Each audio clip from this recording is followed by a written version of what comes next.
Welcome back to my channel. ഞങ്ങളിന്ന് ഗുരുവായൂർ പോവാണ്. സമയം 4 മണി.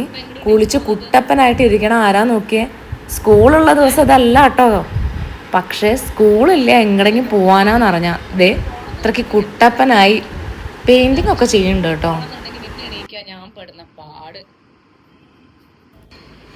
അമ്പലത്തിൽ പോകുന്നതിൻ്റെ മുന്നേ നമ്മൾ നമ്മളെ വീട്ടിൽ പൂജ ചെയ്തിട്ടാണ് അമ്പലത്തിൽ പോവുക കേട്ടോ.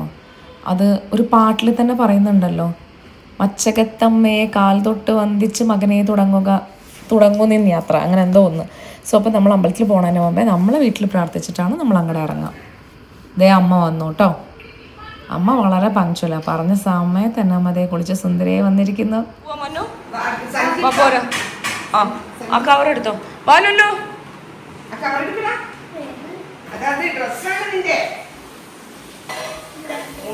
എന്താ അല്ലേ, സ്കൂളിലേക്ക് ആണെങ്കിൽ ഒരാൾ പോലും ഒരു ഹെൽപ്പും ഉണ്ടാവില്ല. പുറത്ത് പോവാന്ന് പറയുമ്പോൾ എന്തൊരു ഹെൽപ്പാണ്. പോവാം. ഞാൻ ഏറ്റവും എൻജോയ് ചെയ്തിട്ട് യാത്ര ചെയ്യണ സമയം എന്ന് പറയണേ ആ നേരം പുലർന്ന് വരുന്ന സമയമാണ് കേട്ടോ. എന്തൊരു ഭംഗിയായിരിക്കും അറിയോ, എന്തൊരു ശാന്തതയായിരിക്കും അറിയോ. ഭയങ്കര ഇഷ്ടം. അത് നമ്മൾ കുളിച്ചിട്ടൊക്കെ ഇങ്ങനെ പോകുമ്പോൾ വല്ലാത്തൊരു കുളിരാ.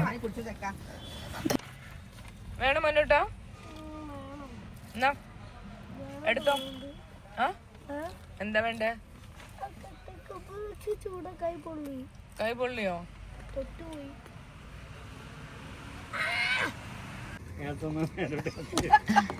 നോക്കട്ടെ എന്റെ പൂവ്. ഞാൻ നോക്കിയാ 10 രൂപ 60 പറഞ്ഞിട്ട് പിന്നെ എടുത്തിട്ട് ഒരു. അങ്ങനെ ഞങ്ങൾ ഗുരുവായൂർ എത്തിട്ടോ.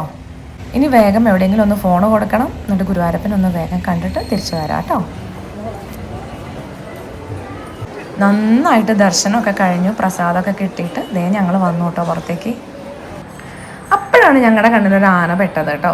അപ്പോൾ ആനയുടെ വഴി പോകാമെന്ന് ഞങ്ങളും വിചാരിച്ചു. ആന പോണ വഴിയൊക്കെ ഞങ്ങളും പോയി. പക്ഷെ ആന സ്റ്റോപ്പാകുമ്പോൾ ഞങ്ങൾ ആനയെക്കാളും 10 അടി മുന്നേ സ്റ്റോപ്പായി നിൽക്കും. അത് കഴിഞ്ഞ് ആ ചേട്ടൻ കണ്ടു കേട്ടോ ഞങ്ങൾ ആനയുടെ പുറകെ പോണേ. അപ്പോൾ ചേട്ടൻ വിളിച്ചു ഞങ്ങൾ ആനയുടെ കൂടെ നിന്ന് ഫോട്ടോ എടുക്കാൻ. പക്ഷെ ഞങ്ങൾ തൊഴുതിട്ട് അങ്ങോട്ട് മാറി.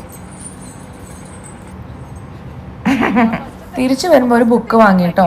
ആ ബുക്ക് വായിക്കുന്ന രംഗങ്ങളാണ് ഈ കാണുന്നത്. മോൻ പിന്നെ പോട്ടെ കുഞ്ഞിയാന്ന് വിചാരിക്കാം. പക്ഷെ എൻ്റെ മോള്, അവള് 8ാം ക്ലാസ് വരെ മലയാളം പഠിച്ചിട്ടുള്ളൂ. എന്നാലും അവളുടെ മലയാളം കേട്ടപ്പോൾ എനിക്ക് അവളുടെ മുഖെടുത്തിട്ട് എങ്ങനെ ഇങ്ങനെ ഇങ്ങനെ ഇങ്ങനെ ഇങ്ങനെ ഇങ്ങനെ ഉരയ്ക്കാൻ തോന്നി. ശ്രീ കടത്തനാഥ് പത്മനാഭ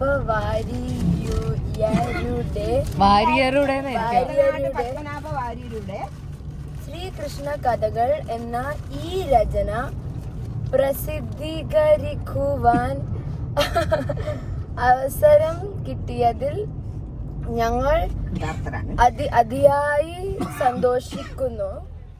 അങ്ങനെ ഞങ്ങൾ ഗുരുവായൂരിന്ന് തിരിച്ചെത്തി. ഊണൊക്കെ കഴിച്ച് ഇനി ഒരു ഉറങ്ങണം. ഇപ്പം ഞാൻ കാണിച്ചു തരാം കേട്ടോ. ഇന്ന് എണീറ്റ മന്നു ഒന്നും ആയിരിക്കില്ല, നാളെ എണീക്കുന്ന മന്നുവിനെയും കൂടെ ഞാൻ കാണിച്ചു തരാം. നാളെ സ്കൂളിൽ പോകണം. സ്കൂളിൽ പോകണ്ട എണീക്ക് മന്നു.